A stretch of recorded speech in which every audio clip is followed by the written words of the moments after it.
Salut les amis! Ça fait une couple de jours que je pense à vous autres, puis j'ai envie de vous faire cette petite vidéo-là sur l'importance de l'intériorisation. J'écoutais une émission de télé hier, j'écoute très très rarement la télé, voire pas du tout.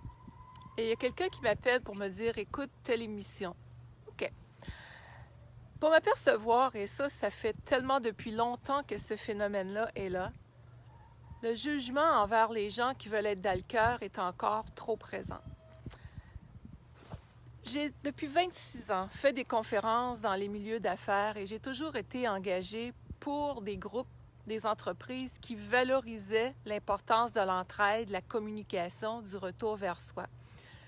J'en ai vu d'autres où est-ce qu'il fallait être plus dans le côté business. Si on était plus dans une intériorisation, c'était jugé.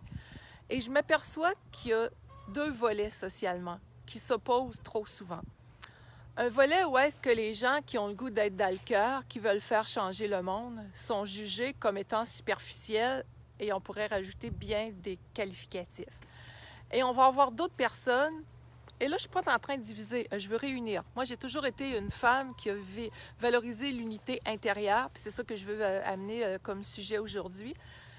Puis on va voir des personnes qui sont là à, si c'est pas rationnel, si c'est pas dans les façons de faire traditionnelles, ils vont rire de ceux qui tentent de faire changer les choses.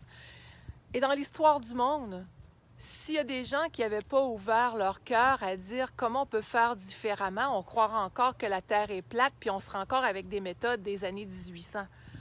Donc, au cœur de soi, plus que jamais dans l'histoire du monde, qu'est-ce que la situation sociale actuelle nous enseigne si on enlève le voile apparent qu'on nous montre?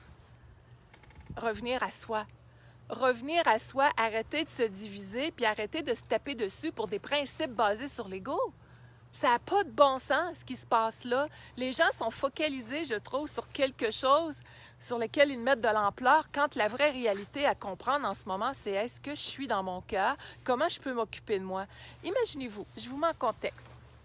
Il y aura un tremblement de terre demain dans votre région, tout s'écroule autour. Qu'est-ce qui deviendrait important? Je ne suis pas en train de dramatiser, mais en même temps, il y a des choses comme ça qui sont arrivées dans le monde, puis qui peuvent encore arriver aussi, on ne sait pas. Mais qu'est-ce qui serait important? De prendre soin des gens qu'on aime, d'avoir de la nourriture, d'avoir un abri, de s'entraider tout le monde dans notre communauté. Mais non, trop souvent, l'humain gaspille son énergie à dire « Ah ben l'autre n'a pas fait ci correct, l'autre n'a pas fait ça. » On a tous été interpellés par ces comportements-là, puis encore. Mais est-ce que ça devient une nourriture quotidienne? Ça, c'est une autre chose. Et merci de mettre votre petit pouce, votre petit cœur aussi, si ça fait du sens pour vous autres. Puis si ça n'en fait pas, c'est correct, passez votre route. Moi, j'ai aucun problème avec ça. Mais revenir à soi. L'humain est tout pogné en dedans bien souvent. On s'est fait montrer qu'on était petit, qu'on n'était pas à la hauteur, puis sois obéissant, puis tais-toi, tu pourrais déplaire. Hey, je fais tellement de conférences, de formations pour des gens depuis des années. Je viens de terminer une formation sur la confiance en soi pour côtoyer l'humain d'assez près et l'avoir vécu moi-même, que si on n'est pas dans cette puissance intérieure-là retrouvée, on est comme une feuille qui ballotte au vent. Donc, on revient à l'exemple du tremblement de terre.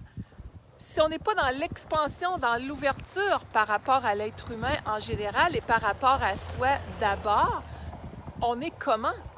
On se perd. On se perd de vue soi. Et c'est quoi qui est le plus important? Et c'est pas un hasard si je vous fais la vidéo chez nous en pleine nature. L'importance d'être bien enraciné, oui. C'est beau d'être spirituel également. Et la spiritualité n'a rien à voir avec la religion, mais c'est le sens qu'on donne à notre vie. C'est ce à quoi on se raccroche qui est grand. Et c'est ça qui va compter dans l'histoire du monde de plus en plus, je peux vous le dire. C'est plus les grands principes d'ego, puis de division, puis le matérialisme, puis ces choses-là, même si on a besoin de tout ça pour fonctionner dans notre vie quotidienne.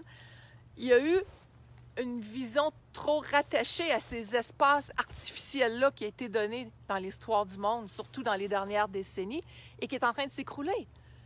Et ça nous ramène à quoi dans la période actuelle? La relation humaine, la relation avec soi. Et moi, je me dis toujours d'une situation de vie, d'une situation sociale. Je suis près de mon poulailler, vous entendez les sons en arrière-plan. Qu'est-ce qui émerge? Et pour moi, au plus profond de mon être, je le sens sans aucun doute. Je me souviens quand j'ai commencé dans le domaine, quand j'ai commencé à me former, en programmation neurolinguistique et autres, j'ai beaucoup été dans des approches qui touchaient tout ce qui est naturel. Autant la santé par les plantes, la spiritualité, mais dans le sens de l'énergie, tout cet aspect-là. Et il y a une personne, une formatrice m'avait dit, et je le dis en toute humilité, « Toi, quand tu sais, tu sais. » Et ça, c'est plus fort que jamais. Et j'ai vécu dernièrement, j'ai pris un recul des médias sociaux parce que pour moi, ce qui se vit actuellement, c'est une expérience initiatique personnelle et collective.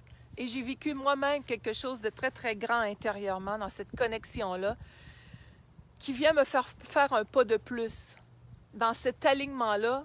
Et quand on dit, quand on sait, ça vous touche vous autres aussi. Vous avez une intuition, vous avez de la créativité, vous avez un alignement intérieur. Et ce n'est pas des dons, tout ça.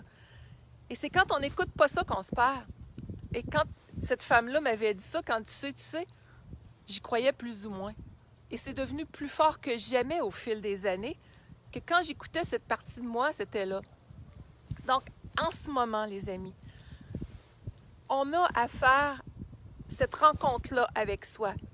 Cette rencontre de cœur avec les autres aussi, au lieu d'arrêter de se diviser. C'est ça qui était, on aurait dit, favoriser. Puis si on embarque dans le jeu, on est foutu. On a à être dans l'énergie du cœur, dans une énergie lumineuse, dans une énergie qui se rassemble, peu importe vos croyances. On est tous un être humain à part entière qui rêve de bonheur, qui rêve de sérénité. C'est pas en se divisant qu'on va pouvoir arriver là.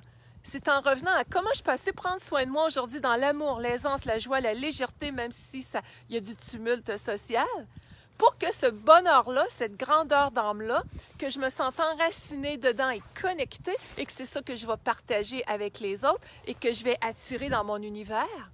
Et que tout le monde ensemble, on se tient la main dans une énergie lumineuse. Imaginez-vous ce que ça fait tout autour du monde pour se créer un monde meilleur. On a un rôle à jouer là-dedans. Et quand je prends parole comme ça, c'est de faire cette interpellation-là à votre être profond, à votre essence, pour dire au cœur de votre vie, aujourd'hui, demain, à chaque minute, à chaque heure, comment vous pouvez être dans l'expansion de cette lumière-là, au lieu d'attendre que ça vienne de l'extérieur. Puis on ne se dispute pas, les amis, là. On n'est aucunement dans le jugement, la culpabilité. On regarde les faits du comportement humain. Et bien des gens sont en train de se déconnecter, enfin, du sentiment d'urgence intérieure. Combien de personnes on a été, dans les dernières années, beaucoup à go, go, go, envoyer 50, 60, 70 heures par semaine, les enfants, puis le travail, puis ça n'arrête pas. Qu'est-ce qui est important s'il y avait un tremblement de terre demain matin, pour reprendre l'exemple, où il y aura un volcan, on ne voit plus le soleil? On s'amuse à faire des scénarios. Nos enfants seraient importants, nos proches seraient importants. Puis on s'en foutrait de savoir s'ils pensent de telle affaire ou telle affaire. Ça ne veut pas dire qu'on est compatible avec tout le monde puis qu'on a le goût de fréquenter tout le monde. On s'entend. On est lucide là-dedans, là. On n'est pas dans l'utopie. Mais de se rassembler en gens de cœur, même si on ne connaît pas ces gens-là, c'est ça qui est en train de se faire de plus en plus. Je vois, moi, dans les réseaux sociaux, de plus en plus de gens qui ont le goût de s'unir avec des personnes qui sont dans cette énergie de lumière-là, puis qui ont le goût de faire un aujourd'hui et un demain qui va être empreint de ce dynamisme-là. Donc, si on part de soi aujourd'hui, puis qu'on se dit, je cesse de laisser le passé déterminer mon présent et mon avenir, et que je me donne les moyens pour ça, ça change tout. Mais c'est difficile en ce moment pour plusieurs personnes. Dans le sens que je le vois à travers ma pratique professionnelle beaucoup, les gens se cherchent. Les gens veulent transformer les blessures intérieures d'une façon plus urgente. Et c'est une urgence positive dans un cas comme ça, plutôt que d'avoir un sentiment de « je fais jamais assez » puis je m'éparpille dans toutes sortes d'affaires. On arrête de s'éparpiller. On revient calme, sérénité, présence à soi. Super, super important.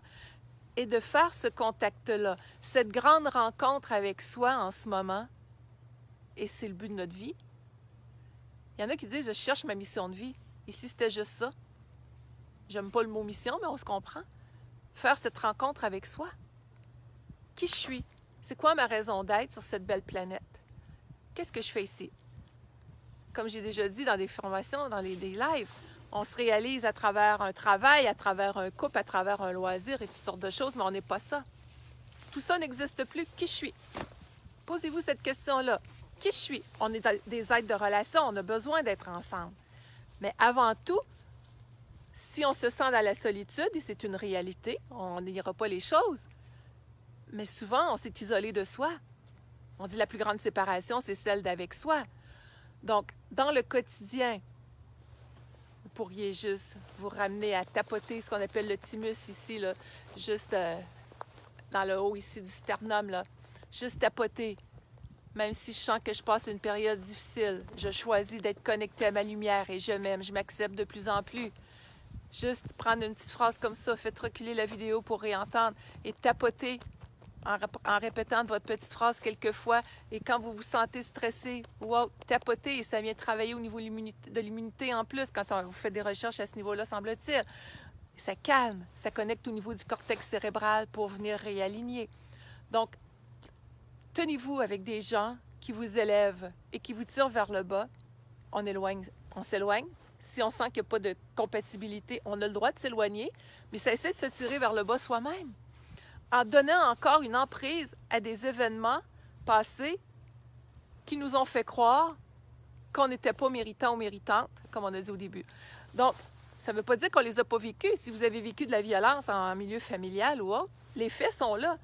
Mais aujourd'hui, comment on prend cet apprentissage-là puis qu'on transforme ça dans une puissance pour aller de l'avant? C'est ça qui va faire que votre réalité, vous allez être dans cette présence à vous-même, puissante, spirituelle, harmonieuse, pleine d'amour. Et c'est ça qui va se déverser sur les autres. Et le monde a besoin de ça, qu'on s'unisse tout le monde pour remplir notre... Je compare l'amour à un grand baril. Si le baril est à moitié, on ne peut pas en donner aux autres. On est en quête de l'avoir à l'extérieur. Mais ça ne remplit jamais de notre vraie énergie. C'est une quête perpétuelle. Puis des fois, le baril s'en fond.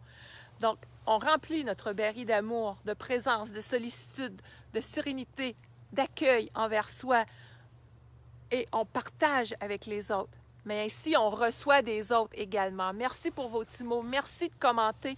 Qu'est-ce que ça fait vibrer en dedans de vous? C'est beau, je vous partage des choses, puis vous sentez l'intensité de mon cœur envers le vôtre, de mon âme, si on peut dire, envers la vôtre. Commentez. C'est cette interaction-là, vos petits pouces, vos petits cœurs, qui rend aussi la vidéo vivante.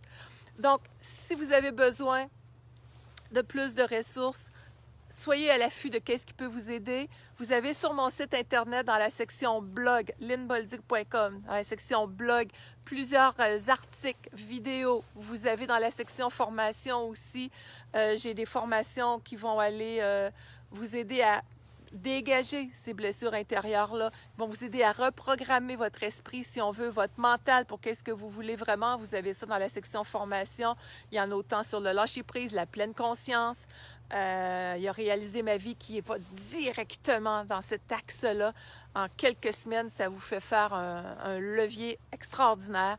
Vous avez Capacité infinie, qui est une formation longue également, qui est très, très profonde sur l'écoute de vos besoins, l'auto-guérison, le poids santé.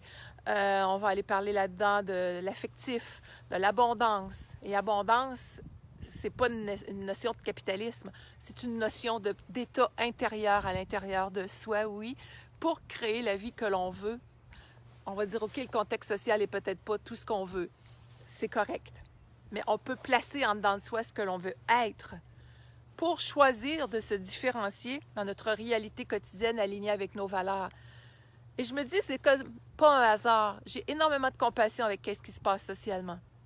Des gens qui perdent leur emploi, il y a toutes sortes de situations. Et si ces situations-là étaient utilisées, et c'est en train de se passer, je le vois, c'est phénoménal. Plein de gens vont utiliser cette traversée-là pour rebondir dans quelque chose de plus aligné, moins matérialiste, plus connecté à la nature, plus... juste un petit instant, ça m'affiche qu'il y avait la batterie qui baisse sur mon téléphone. Donc, plus connecté à la nature, plus connecté à la vraie nature. Donc, la vie en ce moment, les amis, c'est un grand passage qu'on vit tout le monde ensemble. Un passage où on est invité à la rencontre avec soi, avec l'autre, les autres, avec l'amour, avec notre essence profonde, à ce que notre âme, notre intuition, notre profondeur nous dit et de l'écouter. de s'accueillir dans notre passé pour en faire une force sur laquelle on rebondit, de se faire aider aux besoins, de mettre l'amour au cœur de notre vie, la joie, le rire, parce que oui, le rire est encore tout aussi important. On dit en 1939, les gens riaient en moyenne 19 minutes par jour. En 1982, 6 minutes. En 1990, 4 minutes. Avant la crise actuelle, on était rendu à 1 minute. Imaginez-vous ce que c'est.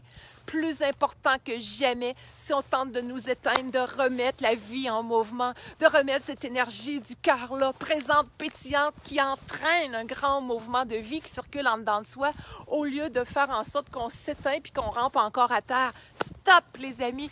On met la vie, on choisit de vivre pleinement le plus possible en se faisant aider aux besoins, je le répète. Et la joie, le rire, je termine avec ça. J'en ai fait un livre qui s'appelle « Le mieux-être par le rire, réveiller son médecin intérieur », qui vient démontrer comment est-ce que la joie, le rire, cette présence-là vient travailler justement au niveau de notre santé. Ça vient nous soutenir au niveau de notre santé globale, mentale, physique, psychologique, émotionnelle. Vous avez aussi ça sur lynnebolduc.com dans la section boutique comme telle. Donc, dans le blog, vous avez une méditation gratuite qui touche le sujet d'aujourd'hui, santé, amour, joie de vivre, qui est gratuite, que vous pouvez télécharger. Vous avez un e-book qui est là aussi, comment aimer sans se perdre, mais comment s'aimer sans se perdre. Alors, allez visiter ça. Vous avez plein de ressources gratuites et autres pour prendre soin de vous avec amour, tendresse, accueil. Alors, que pensez-vous de ce que vous venez d'entendre? Qu'est-ce que ça le fait résonner dans votre cœur? Mettez votre petit pouce, votre petit cœur, commentez. J'ai très, très hâte de vous lire et partagez la vidéo aussi. On ne sait jamais qui que ça peut aider. Bye bye tout le monde. Que l'amour soit.